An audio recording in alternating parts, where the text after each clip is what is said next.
Voilà, respectez ces mesures et je vous l'ai dit, on les respecte aussi. Le docteur Sidney Oana m'a rejoint. Bonjour docteur, je vous vois rentrer sur ce plateau avec un masque. Vous avez des gants, si vous pouvez juste lever vos mains pour qu'on voit. Voilà, vous avez des gants également. Vous savez qu'avec cette tenue, vous allez inquiéter beaucoup de gens qui nous regardent. Je vous dis que ça fait déjà une semaine que j'ai le masque et les gants. Le corps médical est beaucoup plus informé que les politiques sûrement ont des spécialistes qui leur parlent, mais beaucoup plus informés que le grand public. Depuis une semaine, nous avons un WhatsApp de toutes les cliniques qui nous permet de savoir ce qui se passe dans chaque clinique et nous faisons des webinars, c'est-à-dire des réunions de tous les spécialistes, pneumologues, infectiologues, anesthésistes, réanimateurs pour savoir exactement quelles sont les conditions. Donc depuis une semaine, on se protège. Personne ne rentrait dans ma clinique sans gants, sans alcool, masque pour moi, masque pour la patiente et les soins vraiment très protégés. Mais on nous explique, excusez-moi docteur, mais on nous explique que ce n'est pas la peine de porter un masque si on n'est pas malade. Est-ce que vous êtes malade ? Je ne suis pas malade. Pourquoi portez-vous un masque ? Parce que rien ne me dit qu'en me parlant à 1,50 m, vous n'êtes pas en train de me projeter des particules virales, alors que vous ne savez même pas si vous êtes porteur sain ou pas, puisqu'il n'y a pas aujourd'hui de tests suffisamment ou d'autotests qu'on se ferait pour se protéger. Donc je me protège de vous, en me protégeant de vous, je protège les autres, je protège mes patients. Mais vous comprenez bien que ce que vous êtes en train de dire, c'est logique, c'est censé. Simplement, nous, dans la population, on n'a pas de masque. Nous, dans la population, aujourd'hui, malgré les demandes que font certaines personnes, on n'a pas de masque si on n'est pas malade. Donc, comment on fait ? Je l'ai constaté parce que toute la semaine, j'ai été harcelé par les amis, la famille, de demandes de masques. J'ai fourni tous ceux que je possédais dans ma clinique, des milliers de masques d'avance, j'ai distribué à tout le monde pour se protéger. Mais pour la population, si on n'a pas de masque, il faut absolument se fabriquer soi-même des masques. Il y a différentes techniques qui ont été montrées dans tous les réseaux. C'est simple, il faut le faire et surtout porter des gants. Pourquoi ? Le virus, il ne passe qu'à travers les yeux, la muqueuse nasale et la bouche, oropharyngée. Si on met, imaginez qu'il y ait du virus ici, j'ai touché, mais comme je ne vais pas, à cause des gants, j'ai le réflexe de ne pas pouvoir me gratter l'œil, alors que sinon on se gratte les yeux toutes les demi-heures. Sinon, du fait des gants, on ne se le transmet pas à soi-même. À la fin, je peux les mettre dans l'eau bouillante un certain temps, puis je les enlève, je les mets de côté. Combien de temps il faut garder ces gants jetables, si on en trouve encore en pharmacie, parce que ça a l'air très compliqué. Pour tout vous dire, pour l'équipe, j'ai voulu qu'on achète des gants tout à l'heure pour les gens de l'équipe, on est allé dans la pharmacie, il n'y en a plus un. Alors, si on n'a pas de gants jetables, on met les gants en cuir que vous avez devant les mains. C'est ce que j'ai fait moi. Les gants en cuir, vous mettez, vous en servez partout. Partout, mais évidemment, grâce au cuir, vous n'allez pas le mettre sur le visage. Vous arrivez, l'eau bouillante dans votre lavabo, vous les sortez l'un avec l'autre. Vous savez, quand on sort un gant, on les laisse soit sur le radiateur. À la chaleur. À la chaleur, soit dans le réfrigérateur, aussi idiot que cela paraisse, dans le congélateur. Il faut avoir 2 paires de gants, comme ça on prend les autres si on doit faire quelque chose et on change. Mais vous, aujourd'hui, vous dites aux gens qu'il faudrait porter un masque ? Parce que on est bien d'accord, docteur, c'est votre position, mais elle est à l'inverse de ce que dit le ministre de la Santé. Elle est à l'inverse de ce que dit le directeur général de la Santé. Tous nous disent, vous n'avez pas besoin de masque si vous n'êtes pas malade. S'il y avait assez de masques pour tout le monde, ils auraient dit porter des masques. Ma réponse est claire. Elle n'est pas politique.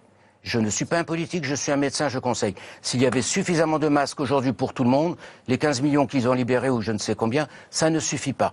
Ils diraient à tout le monde porter les masques, parce qu'ils ont peur des émeutes dans les pharmacies s'il n'y a pas assez de masques. On l'a vu au Danemark, pays civique, on l'a vu dans d'autres pays. Donc, effectivement, porter un masque, quelles que soient les conditions.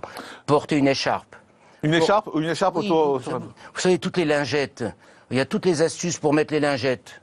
Mais aujourd'hui, on est quand même également dans une situation où on va dans le métro, on va dans le bus, on touche ces fameuses barres en fer, on est collé avec des gens, il y a des RER qui sont pleins ce matin, on a vu les images. Ces gens-là prennent un risque ? Oui, parce qu'actuellement dans la population, il n'y a pas les 4000 cas qu'on nous cite, il y a probablement 10 fois plus de gens qui sont déjà contaminés, qui sont porteurs sains pour la plupart bien sûr, heureusement, c'est la seule satisfaction dans cette maladie, c'est que beaucoup sont des porteurs sains, que les enfants résistent très bien, que les jeunes adultes résistent très bien, mais quand on est dans le métro, on met des gants, on touche avec des gants, on sort les gants, exactement tous ces gestes. Juste, je vous interromps un instant parce qu'on apprend à l'instant, et vous le voyez en bas, si vous êtes sur CNews, on apprend à l'instant que Emmanuel Macron va parler ce soir une nouvelle fois à partir de 20h lors d'une intervention qui va se faire à la télé. Donc notez cette information qui nous parvient à l'instant. Emmanuel Macron va reprendre la parole ce soir à 20h dans tous les médias. Docteur Sinéoana, qu'est-ce qu'il doit annoncer ce soir, Emmanuel Macron? Je ne parle pas de politique, bien évidemment, on parle au niveau santé et purement santé. Nous connaissons très bien les courbes dans tous les pays. Taïwan, Singapour, la Chine, tout est analysé par les spécialistes, les mathématiciens, les épidémiologistes. Taïwan a réussi parce qu'ils ont confiné tout de suite et qu'ils ont pris des décisions. Israël, avec très peu de cas, interdit que 2 personnes soient à moins de 2 mètres, non pas 1 mètre l'un de l'autre. D'autre part, en Israël... C'est-à-dire qu'on ne prend pas de mesures assez strictes? Oui, on ne peut pas être strict. On n'a pas le droit d'être à plus de 2 dans une voiture. Tout cela, ça doit être pris. Dans 3, 4, 5 semaines, on sera au pic de l'épidémie épidémique. Quel est le problème? C'est qu'on va manquer de machines. On va manquer de machines de réanimation. Parce qu'il y a 5% de personnes qui auront besoin d'une assistance ventilatoire. On va manquer de machines de réanimation et c'est l'appel que vous voulez lancer aujourd'hui en direct à vos confrères. D'ailleurs, c'est pour ça que dès ce matin, j'ai pris ma décision de fermer la clinique, sauf s'il y a quelques soins urgents que je pratiquerai, de mettre au chômage technique 98% du personnel pour les sécuriser et de mettre à la disposition des pouvoirs publics les appareils de respiration que l'on utilise pour endormir les patients, puisque ces appareils-là, chacun d'eux pourra sauver une personne. Et même les appareils que nous avons en salle de réveil. Et j'invite toutes les cliniques qui peuvent se dispenser d'actes non urgents, la chirurgie esthétique n'étant pas urgente. Vous êtes chirurgien esthétique, je le rappelle. Oui, la chirurgie esthétique est réparatrice n'étant pas urgente. On peut déplacer tout cela après Pâques ou après, ou même s'il faut 2-3 mois de plus. La vie n'a pas de prix. Et ceux qui vont subir les conséquences, c'est les aînés. Ceux plus de 60 ans, ceux de plus de 70 ans, ceux qui ont des antécédents. Donc nous avons le devoir de les protéger. Donc, si j'ai bien compris, docteur, vous appelez aujourd'hui tous vos confrères qui travaillent dans des cliniques qui font des soins non urgents à mettre à la disposition des pouvoirs publics leurs respirateurs artificiels. Vous en avez combien, vous? Moi, j'en ai 4. Vous avez 4 respirateurs plus artificiels. loin. Je dis, les pouvoirs publics vont être débordés dans tous les domaines.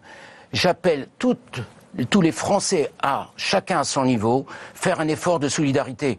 Le mot solidarité nationale va diminuer par 2 les morts. C'est bien précis dans tous les courbes graphiques des autres pays. Ceux qui ont agi, ceux qui n'ont pas agi.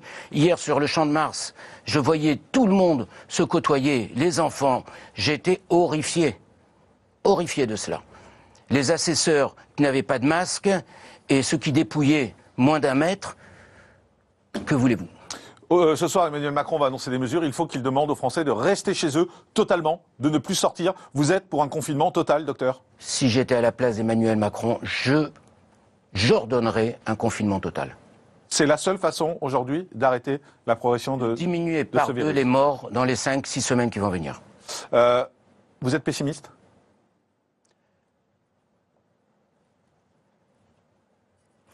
Entre le pessimiste et l'optimiste, personne ne sait qui a raison. Donc je préfère être un optimiste, je vivrai mieux jusque-là, ces 5 semaines.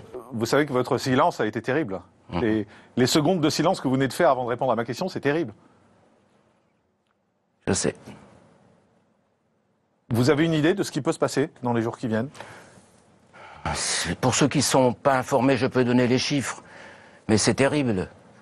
Est-ce que c'est à moi de les donner? Il y a des infectiologues, il y a des spécialistes pour en parler. En tout cas, plusieurs milliers de morts. Mais entre 50 et 300 000, suivant les précautions et les décisions rapides qu'on va prendre. Entre 50 et 300 000 morts en France? C'est les derniers articles que j'ai lus ce matin. D'accord. Et 50 000, la fourchette la plus basse, à partir du moment où toutes les mesures sont prises, à partir du moment où toutes les mesures sont respectées. Je vais dire les choses, vous avez hésité avant de venir sur ce plateau. Vous allez rester confiné chez vous? Je suis confiné depuis hier matin, je suis venu pour vous. Merci, docteur Sinéoana. Merci d'avoir donné un discours un peu différent, c'est vrai, de ce qui est dit, mais c'est intéressant parce que vous êtes un chirurgien. Vous êtes un chirurgien reconnu et c'est intéressant d'avoir votre avis en direct sur ce plateau. Alors bien évidemment, on va parler des morts à l'instant, des victimes, il y en a. Et hier, le magazine 7 à 8